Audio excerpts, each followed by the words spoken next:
झाड़ू के निशान, हमारी समाज के लोगों को गुमराह किया। ठीक है, मैं वाल्मीकि समाज से संबंधित, लेकिन ये मेरी गलती नहीं कि मैं दूसरी बिरादरी की माँ की कोख में पैदा हुआ। मैं वीर सिंह निगान, पूर्व विधायक दिल्ली। सिविक सेंटर पर हम सफाई कर्मचारियों की मांगों को लेकर यहाँ कल धरना प्रदर्शन कर रहे हैं। हमारी मुख्य जो डिमांड है वो 96 से लेकर 98 तक और 98 से लेकर 2000 तक के जो सफाई कर्मचारियों को पक्का करने का कॉर्पोरेशन ने वादा किया था, उनको नियमित कराने की मांग है। जो डेथ केस पर लगे थे लोग, वो 2003 से लेकर 2010 तक के, उनको पक्का करने की बात है। मेडिकल कैशलेस कार्ड की बात है, उनके एरियर की बात है। कई सारे डिमांड्स हमारी हैं, जिनको लेकर के हम कल यहाँ पर प्रदर्शन करने वाले हैं। केजरीवाल सरकार जब सत्ता में आई थी तो कहा था कि मैं ठेकेदारी प्रथा को खत्म करेंगे और जो कॉन्ट्रैक्ट पे लोग काम कर रहे हैं उनको पक्का करेंगे, लेकिन बिल्कुल कोरा का कोरा झूठ साबित हुआ। केजरीवाल सरकार ने एक कोई कॉन्ट्रैक्ट बेस का आदमी पक्का नहीं किया, ना ही ठेकेदारी को बंद किया। आदमी वन शॉट में हमने परमानेंट कर दिया। मैं चैलेंज करता हूं दिल्ली सरकार को कि आप एक कर्मचारी बताएं उस घोषणा के मुताबिक कि हमने इस कर्मचारी को परमानेंट किया। आपने परमानेंट नहीं किया, आपने सिर्फ पे फिक्सेशन किया। जो आदमी 2013 से 14 से माना गया था, उसको 2003 से माना गया। आपने पूरी दिल्ली के अंदर पोस्टर लगाने का काम किया। आपको क्या इस कर्मचारी की पीड़ा नहीं दिखाई देती? मैं दिल्ली के नागरिकों को कहना चाहता हूँ, कहाँ हैं आप? हम सरकार का काम नहीं करते, आपके वातावरण को स्वच्छ करने का काम करते हैं। आपका भी दायित्व बनता है कि इस कर्मचारी के लिए खड़े हो और इसको कंधे से कंधा मिलाकर इसका हक अधिकार दिलाने के लिए आप रोड पर उतरे। मैं उस बीजेपी की बात करता हूँ, मैं उस कांग्रेस की बात, मैं कांग्रेस का बहुत बहुत धन्यवाद करता हूँ कि कम से कम खुले आम ये रोड पर तो आई कर्मचारी के लिए। कहाँ है और पार्टियां, कहाँ है संगठन, राजनीतिक संगठन, धार्मिक संगठन, हर तरह के संगठन यहाँ पर चल रहे हैं, लेकिन कोई भी इन कर्मचारियों की पीड़ा पर मरहम रखने का काम नहीं करते। मैं तमाम दिल्ली के नागरिकों से कहना चाहता हूँ कि कल 10 तारीख को, 10 जनवरी को सिविक सेंटर पर इन कर्मचारियों का जो आपके स्वच्छ वातावरण को सुबह आपके उठने से पहले स्वच्छ करते हैं, आपके बच्चों के स्वास्थ्य का, आपके परिवार के स्वास्थ्य का ध्यान रखते हैं। इन्होंने कोरोना काल जैसी महामारी के अंदर भी अपने कार्य को नहीं छोड़ा, घर पर पूरी दुनिया बैठी रही, लेकिन ये लोग अपना आपका जो है पूरा सफाई कर आपको स्वच्छ और स्वस्थ करा। मैं इन कर्मचारियों की ओर से कहता हूं कि आपको इन कर्मचारियों की लड़ाई के अंदर एकत्रित होकर, इकट्ठा होकर आप आ सकते हैं और इनको न्याय दिलाने का काम करें। अन्यथा ऐसा ना हो कि ये दिल्ली कूड़े के ढेर में तब्दील हो जाए, जिसकी जिम्मेवारी दिल्ली सरकार की होगी और निगम प्रशासन की होगी। वो जो कर्मचारी हमारे पक्के नहीं हो रहे हैं, उनको नियमित करने पे हमारा फोकस आपसे है और हमें पूरा विश्वास है कि आपकी मदद से ये जरूर ये बात जब अखबारों में, मीडिया के माध्यम से जाएगी तो निश्चित तौर पर सरकारों का, प्रशासन का हमारे तरफ ध्यान जाएगा और हो सकता है कि हमारा आपके सहारे से, आपके बलबूते हमारा भला हो। किसी शहर में जहाँ सुप्रीम कोर्ट या हमारे संविधान में ये कानून है कि जो भी कोई कर्मचारी कहीं भी है उसको 240 दिन पूरा करने पर उसको नियमित किया जाएगा। एमसीडी की रीढ़ की हड्डी कहे जाते हैं सफाई कर्मचारी, उनके आगे आने की बात क्यों नहीं कर जाती? हर पार्टी आती है, अपने से छोटे तबके का शोषण करती है, उसको दबाती है, लेकिन उनके हक इंसाफ की कोई भी बात नहीं करती। जब से एमसीडी का एकीकरण हुआ था तो सभी डिपार्टमेंट के कर्मचारियों को एक आस लगी थी कि शायद उनके लिए एक डेवलपमेंट कोई प्लान निकाला जाएगा या उनकी कोई तरक्की की जाएगी या उनके लिए कोई ऐसी बेहतर सुविधाएं मुहैया कराई जाएंगी जिससे उन्हें अपने परिवार को चलाने में, बढ़ाने में, देश को आगे बढ़ाने में उनको कामयाबी मिलेगी और सहूलियत मिलेगी। लेकिन भाग के 3 पाप, चाहे वो बीजेपी हो, चाहे वो केजरीवाल की आम आदमी पार्टी हो, कितनी बड़ी क्रांति थी जो आम आदमी पार्टी सत्ता में आई और इस क्रांति का लोहा मनवाने के लिए यही लोग थे जो सामने आए थे, जिनके वोट बैंक पर आप केजरीवाल आज दिल्ली की राजनीति और कुर्सी संभाले बैठे हैं, शहंशाह बने बैठे हैं। लेकिन बीजेपी हो चाहे आम आदमी पार्टी हो, इसने देश को हमेशा हमेशा पीछे घसीटा है। कांग्रेस के दौर में आज चाहे वो कितनी भी बड़े इंस्टीट्यूट हो, मेडिकल सेंटर हो, चाहे वो टीचिंग डिपार्टमेंट हो या मेट्रो का डेवलपमेंट हो या फ्लाईओवर पे भागती दौड़ती लोगों की जिंदगी को आसान कराने वाली हो, ये सारा डेवलपमेंट कांग्रेस ने करा है। और जितनी भी भर्तियां हुई हैं, जो निगम में हुई हैं, वो कर्मचारियों की भर्तियां हुई हैं, वो तमाम भर्तियां कांग्रेस के शासनकाल में हुई हैं। सरकारी कर्मचारी का अधिकार देने की बात हो,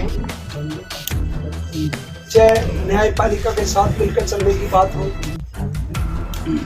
चाहे किसान की मजबूरियों को कांग्रेस ने आगे बढ़ाया, चाहे उसकी बात हो, चाहे युवाओं के भविष्य की बात हो, महिलाओं के आरक्षण की बात हो, चाहे दलितों के अधिकारों की बात हो, कोई भी कानून देश की आजादी से लेकर अब तक कांग्रेस के पास आजादी से लेकर के संविधान बनाने तक का इतिहास है। जो काम कांग्रेस के शासन में हुआ और बीजेपी ने गंगा माई का नारा देके, गौ माता का नारा देकर, अच्छे दिन का, काले दिन का, रामराज का 15-15 लाख रुपए का नारा देकर 15 दूनी 30 हो गए। अब तो 5 लाख की गारंटी पे आगे 15 से पीछे हट गए। तो बीजेपी की सरकार भी कहते शेर का भाई बघेरा, आम पार्टी कुदर 9 तो बीजेपी कुदर 13। आम पार्टी झूठ बोलने में पूरे तरीके से बीजेपी को भी बराबर लेकर चल रही है।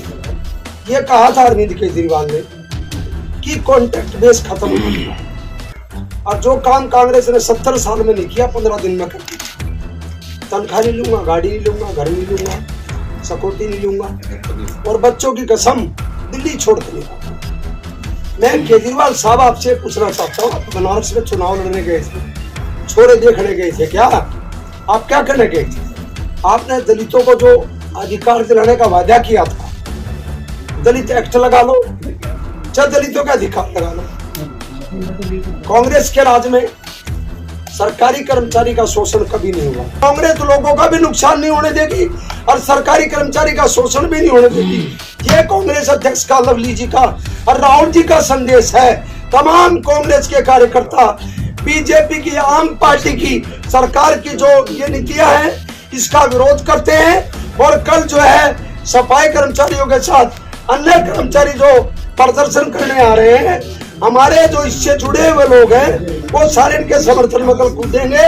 और इनका लास्ट में अगर जो मांग नहीं मानी गई है तो तमाम के तमाम लोगों का लोकसभा में आने वाले चुनाव में सामाजिक बहिष्कार किया जाएगा। तो हम पक्का करेंगे और डेथ वालों को 2010 तक के पक्का करेंगे। लेकिन बड़े अफसोस की बात है, आज मैं बताना चाहता हूँ आपको कि सफाई कर्मचारियों के पीछे डीसी हो, कमिश्नर हो या और दूसरे लोग हो या मेयर हो, वो डंडा लेके घूमते रहते हैं, गली गली घूमते हैं कि कहाँ कूड़ा पड़ा है, कहाँ सफाई नहीं हो रही। लेकिन मुश्किल की बात यह है कि जो इनके हकूक है, जो इनको मिलना चाहिए था, वो आज तक नहीं मिल पा रहा। ये बड़े शर्म की बात है कारपोरेशन के लिए, कारपोरेशन के लिए भी और जितने भी नेता है दूसरी पार्टी की जो सत्ता में है उनके लिए। सिर्फ एक बात मैं कह के खत्म करता हूँ, हमारी दिल्ली सरकार ने ऐलान किया कि जो कर्मचारी कोरोना में मरेगा उसको 1 करोड़ रुपए देंगे। बड़े शर्म की बात है कि दिल्ली सरकार ने और इनके मुख्यमंत्री ने पुलिस वाला मरा उसके घर वालों को 1 करोड़ दिया है, कोई दूसरा कर्मचारी मरा उसको दिया है, लेकिन आज तक डैम्स के एक भी सफाई कर्मचारी को जिनकी डेथ हुई है एक को भी 1 करोड़ रुपए नहीं दिया। ये मुझे लगता है कि भेदभाव की बात है, जातिवाद की बात है। इन्होंने बात करना चाहूंगी कि 2010 में एक पूरा स्लैब उठाया गया, हमारे करीबन 7,000 कर्मचारी 1 शॉट में पक्के किए गए। क्योंकि दिल्ली में हमारी सरकार थी, कांग्रेस की सरकार, और निगम में बीजेपी शासनकाल था, उसके बावजूद भी काम कभी नहीं रुके। उसके बाद सेकंड आया, 14,648 कर्मचारी 1 शॉर्ट टाइम में लिस्टेड किया गया और उनको पक्का भी किया गया। अब ऐसा क्या हुआ दिल्ली में, मतलब हम पे जो ये थोपा गया है, जो ये झूठ का पुलिंदा बांधा गया है, क्या कहे हम दिल्ली के माननीय मुख्यमंत्री जी को? क्या सफाई कर्मचारी ही दिखाई देते हैं डैम्स में और एमसीडी में? कोई और डिपार्टमेंट नहीं है? एक दबे हुए को कितना दबाएंगे? मैं लानत करती हूँ ऐसी सरकार पर और इस बेशर्मी की हद पर। दिल्ली में एक महिला एज ए मेयर बिठाई गई है, प्रथम नागरिकता की उसको उपाधि दी गई है, लेकिन काम देखिए, जो ट्रेड यूनियन लीडर्स से मिलना भी नहीं चाहती है, उनसे बात नहीं करना चाहती, सफाई कर्मचारियों का दुख सुनना ही नहीं चाहती। धन्यवाद भी करूंगी कि दिल्ली नगर निगम समस्त यूनियन कोर कमेटी, जो कि 40 संगठन का एक बहुत बड़ा समूह है, और सब 2013 में 14,686 कर्मचारी एक बार में पक्के किए थे, लेकिन इन्होंने जब से आए हैं ड्रामा कर रखा है। कभी 30 कर्मचारी पक्के कर दिए, कभी 50 कर्मचारी पक्के कर दिए। और सबसे दुख की बात यह है, जो कर्मचारी अपना पूरा जीवन इनको दे रहा है। अब आप ये देखो, 28 साल हो गए कच्चे नौकरी में, क्या गुजारा हो सकता? क्या 10-12 हजार रुपए में? कोई करके दिखाओ ना। ये हमारे साथ भेदभाव है, जातिवाद है। और जो डिपार्टमेंट है एमसीडी के, उनमें 2012 तक के सभी कर्मचारियों को पक्का कर दिया गया। हमारा जो कर्मचारी सेवा मुक्त होके जाता है, 2018 के बाद उनका लाभांश का पैसा उनको नहीं दिया गया। हम अपनी मेहनत की कमाई 30% वकीलों को दे देते हैं। इन अधिकारियों की सेटिंग है वकीलों के साथ, तो उनकी पेमेंट हो जाती है। हमारे साथ हमेशा विश्वासघात होता है। और अब की बार कल हमारा जो आंदोलन है, उसमें हम घोषणा करने जा रहे हैं, आर पार की हम लड़ाई लड़ेंगे। रोज रोज मरने से अच्छा तो हम गोली भी खाने के लिए तैयार, जेल जाने के लिए भी तैयार है। लेकिन जो 30 साल से हमारा शोषण किया जा रहा, हम मुंह तोड़ जवाब देंगे। जो दिल्ली सरकार हो, केजरीवाल सरकार हो, जो भाजपा की सरकार हो। अब की बार कोर कमेटी ने मन बना। आप सभी का स्वागत है। पूरी खबर देखने के लिए हम उठाएंगे आपकी आवाज। चैनल को सब्सक्राइब करें, लाइक करें, शेयर करें, कमेंट करें। ज़्यादा से ज़्यादा खबर को शेयर करें, जिससे कि लोगों को अपने एरिया की खबर मिल सके। सभी का धन्यवाद। अपराध से अंजाम तक, खेत से खलिहान तक, अब हर खबर पर होगी हमारी नजर। पल पल बदलती देश और दुनिया की हर खबर